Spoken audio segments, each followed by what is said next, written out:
Nobody talks about what it does to your nervous system to wake up every day and be online for every disaster. You roll over, grab your phone, and before your feet even hit the floor, you've already seen a war clip, a missing child post, the latest climate catastrophe, and somebody screaming in the comments. And then we act confused when Gen Z says, I feel exhausted and hopeless, and I haven't even left my bed yet. Maybe this is you. You tell yourself you're just going to check the time, and 10 minutes later, you're deep in a thread about the end of the world. You haven't brushed your teeth, you haven't had water, but you already feel tense, wired, and weirdly drained. Your day hasn't started, but your body is already bracing for impact. Or maybe you're the person who can't fall asleep without scrolling. You lie there in the dark, thumb flicking, watching crisis after crisis slide past your screen. At some point, you realize your chest is tight, your jaw hurts, and your brain is replaying headlines you didn't even mean to read. You close your eyes, but your nervous system is still online. Your brain was never designed to hold the whole world's pain all at once. It's wired to respond to danger in your immediate environment. So when you're doom scrolling, just consuming negative story after negative story, your brain isn't thinking, oh, this is just content. It's thinking, we're not safe. Your fight or flight system flips on, stress hormones flood your body, and your nervous system never really gets a break. We're seeing it show up in the data and in real life. Rates of sadness, hopelessness, anxiety, and suicidal thoughts in teens and young adults have gone up dramatically since the early 2010s. Right around the time smartphones and social media became 24/7 companions. Over 40% of Gen Z reported feeling persistently sad or hopeless, and more than 70% say they feel stressed or anxious about work, money, and the future. That's not because Gen Z is weak. It's because they're growing up in a constant state of alarm. And look at what they're being fed. It's not just random content, it's mass shootings, suicide, climate disasters, sexual violence, and videos of real people breaking down on camera. Young people are more likely than older adults to say they feel stressed by those exact news topics. Imagine being 15, 17, 21 years old and having that pumped into your brain before you've even figured out who you are. Doom scrolling becomes this weird coping skill, and you're anxious about the future, so you scroll to zone out. But what you're actually doing is pouring gasoline on the fire. Negative posts, outrage, and tragedy keep you locked into the app, and it slowly trains your brain to see the world as dangerous and hopeless. Over time, that can look like chronic anxiety, trouble sleeping, physical tension, numbness, and this quiet belief of what's the point? And here's the paradox: Gen Z is the most connected generation and also one of the loneliest. You can be surrounded by content and still feel like no one really sees. Hours online means less time building real world relationships, less time with your body in a safe space, less time feeling grounded in something other than the next notification. So you end up overstimulated, undersupported, and wondering why you're burned out at 19. If any part of that sounds like you, stay with me. In this episode, we're going to talk about what constant negative news is actually doing to your brain, your nervous system, and your sense of the future, and what you can realistically do about it without throwing your phone in the trash. Hi, I'm Jamie. I have a bachelor's degree in psychology, a master's degree of Christian counseling of substance abuse and addictive disorders, and I used to be a licensed addiction counselor. I completed my internship for my licensure to be an addiction counselor at a state prison. I changed a couple jobs, only did that for a few years, realized that I felt like my story had more value in sharing it with others than as a therapist. And so I am no longer licensed and I am no longer practicing. So I just want to be very clear here. I am no longer practicing therapy. And even if I was, I could never be your therapist because I'm just some random lady on the internet talking about mental health. Nothing in this podcast is a substitute for professional diagnosis, treatment, or medical advice. Please don't use this episode to self diagnose or replace support that you could be getting from a licensed provider who knows you personally. We're going to be talking today about anxiety, depression, hopelessness, and the emotional impact of consuming news about things like violence, self harm, and global crises. If these topics are sensitive or activating for you, please take care of yourself while you listen. Pause when you need to, come back later if you need to. You're allowed to protect your own nervous system, even from a mental health podcast. If you are in immediate crisis, thinking about hurting yourself, or feel like you can't stay safe, please reach out to the crisis support in your area. In the United States, you can call or text 988 to reach the Suicide and Crisis Line, or use their chat. If you're outside the US, please look up your local crisis line or emergency number. You do not have to navigate this alone. All right, with that being said, let's talk about doom scrolling, constant negative news, and what it's doing to Gen Z's mental health. What is doom scrolling? Let's start with the simple question. When you pick up your phone to just check something, what actually happens next? For a lot of people, it starts with a notification or a vague sense of boredom. You open one app, you see a headline, and your body has a tiny reaction, maybe a little jolt, maybe a little spike of anxiety, but you keep going. Another video, another post, another thread. 20 minutes later, you feel heavier, more on edge, and less hopeful than you did before you opened the app. And the worst part, you probably call that relaxing. That's doom scrolling. It's not just staying informed, it's compulsively consuming negative, threatening, or distressing content in a way that leaves you more anxious, more numb, and less grounded than you were before. It's the point where staying informed stops being helpful and starts becoming a source of harm. And I want to be transparent about something. This is not a moral failing. This is what happens when human brains that are wired to scan for danger get plugged into platforms that are designed to keep you engaged, no matter the cost, to your mental health. Your nervous system is in constant crisis. And let's talk about what's happening in your body during all of this. Your nervous system has one job: keep you alive. It does that by constantly scanning for threats. When it thinks you're in danger, it hits that fight or flight button. Your heart rate goes up, your breathing gets shallow, your muscles might tense, your digestion slows down. Your body is ready to run or fight. Now picture what happens when your danger scanner is pointed, not just at your neighborhood, but at the entire planet. War footage, disaster clips, missing persons, commentary about the world ending, stories of cruelty and harm. You are telling your nervous system over and over again, we are not safe. The world is on fire. The problem is your nervous system doesn't know it's watching a screen. It just registers a threat. So you end up living in a body that's permanently braced, jaw tight, shoulders up, sleep disrupted, mind racing, even when your immediate physical environment is safe. For some people, that constant activation shows up as classic anxiety, panic, worry, irritability, difficulty concentrating. For others, especially if they've been living like this for a while, it shows up as numbness. It's like the system gets so overloaded, it just hits a dimmer switch.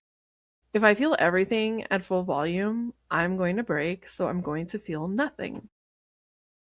If you've ever thought, I'm freaking out or completely checked out and I just don't know how to be okay, this might be part of what's happening.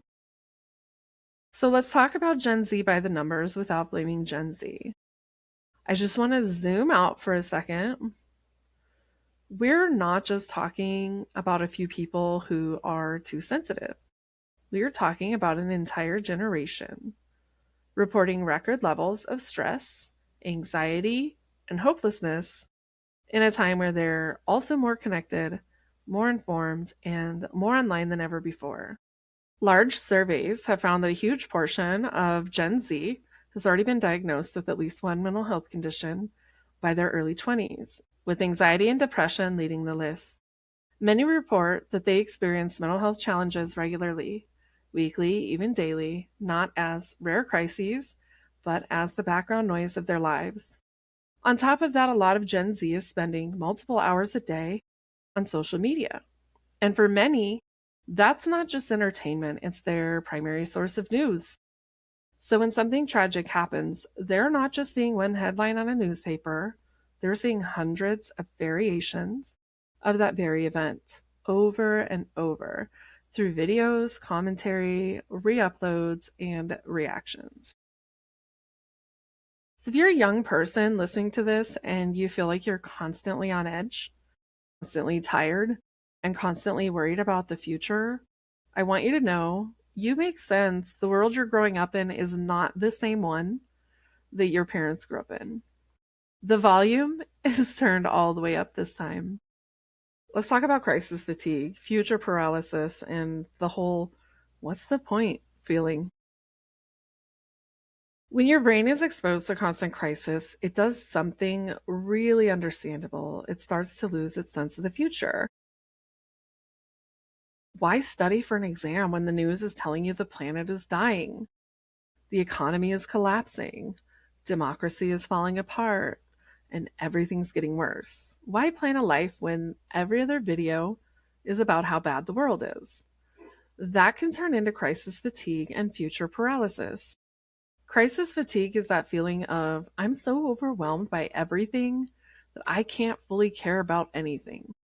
You still care in theory, but emotionally, you're tapped out.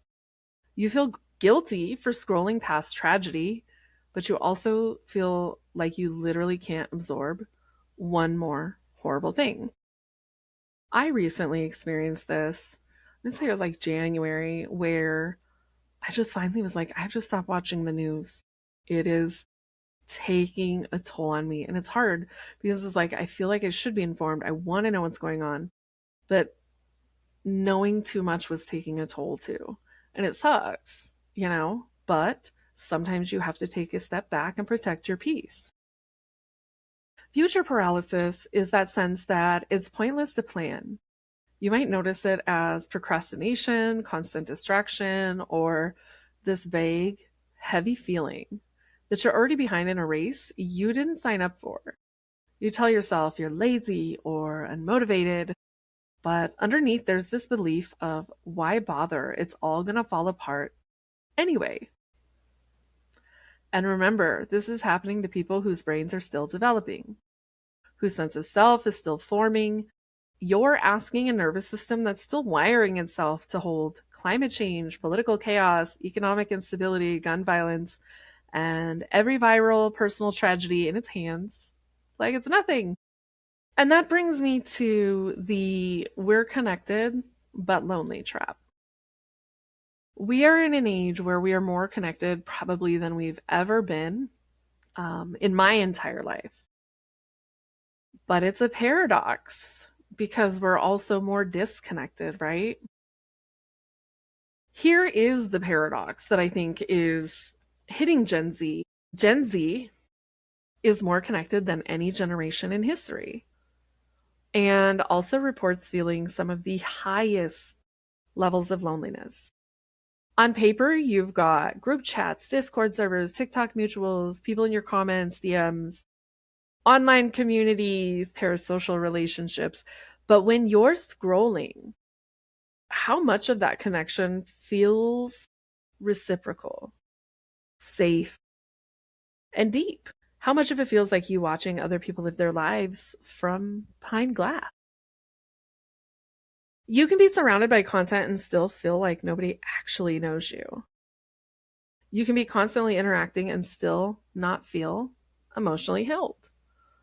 And when most of your connection happens in environments flooded with bad news, arguments, and comparison, your nervous system doesn't experience that as safety. It experiences that as noise. The results are predictable. You're overstimulated and undersupported. You've got constant input and very little true co-regulation. And again, that doesn't mean you're broken. It's just the way we're using our tools and the way they were built is out of alignment with what humans actually need. And this is where we're going to say the quiet part out loud. Accountability without shame. Accountability without shame. This is where we say the quiet part out loud, okay? Doom scrolling is a coping skill. It is you trying to regulate yourself with the very thing that is dysregulating you. It's trying to numb the pain with the same substance that's causing the hangover. If you've ever told yourself, I know this makes me feel worse, but I can't stop, that's not just a willpower problem. That's a nervous system and behavioral loop problem. You're getting tiny hits of stimulation, novelty, and sometimes connection mixed in with big hits of fear and outrage. That combination is addictive. You are not to blame for the way these platforms are built. And you are still responsible for how you respond once you become aware.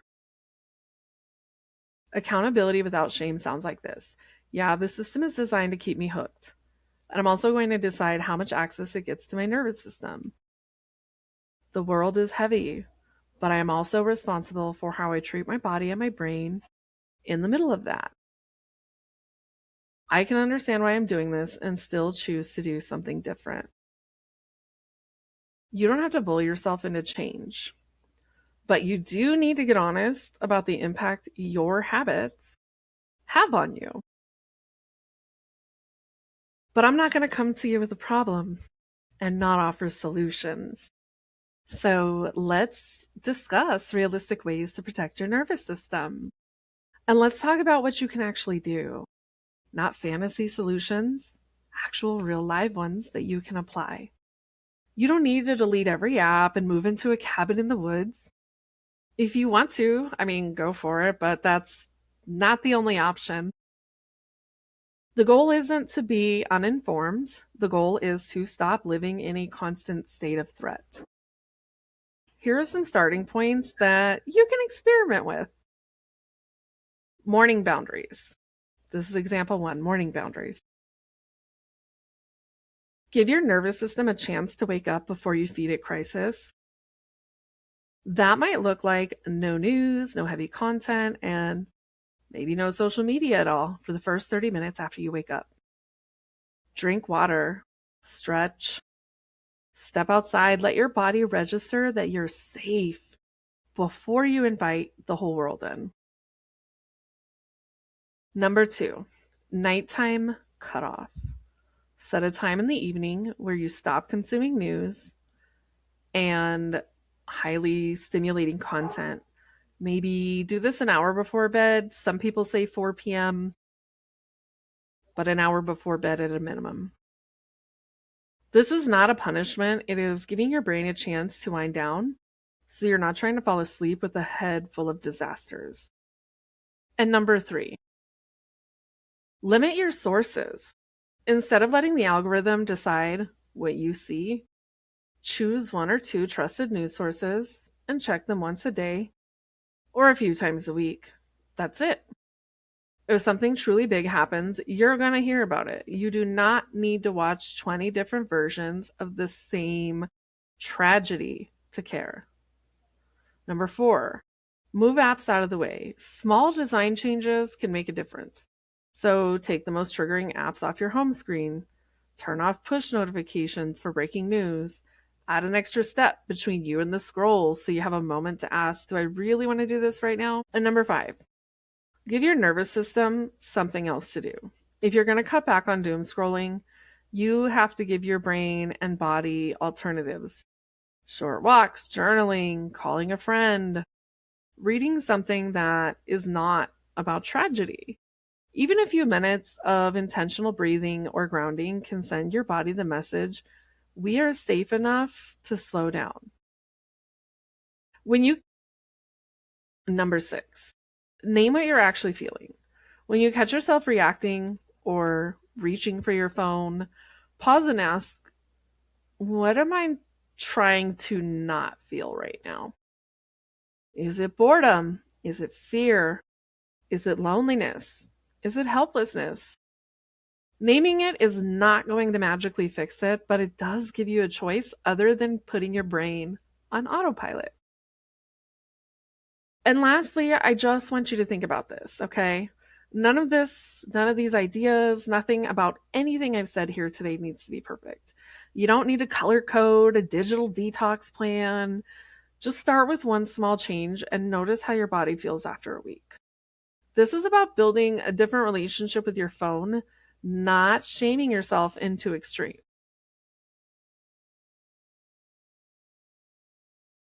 Now, I just want to say, if you've listened this far, I want you to hear me out. Your awareness is the first step in making the shift, in making the change. You're not weak.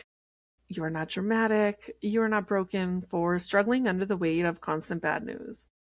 You're a human being with a nervous system that was not meant to carry this much for this fast, for this long.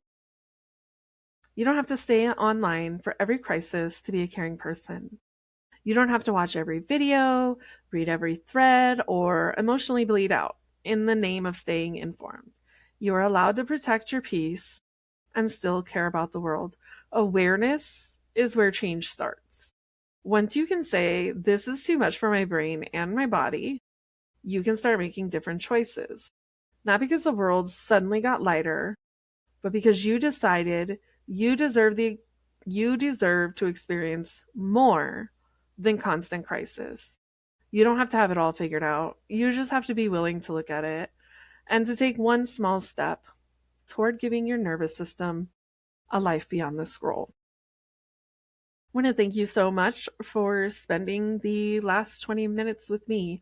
You could have spent it doing something else, listening to something else, but you spent it here with me, and I appreciate you. If you have any topic ideas or any thoughts, please reach out by emailing Jamie at flawedbydesignllc.com.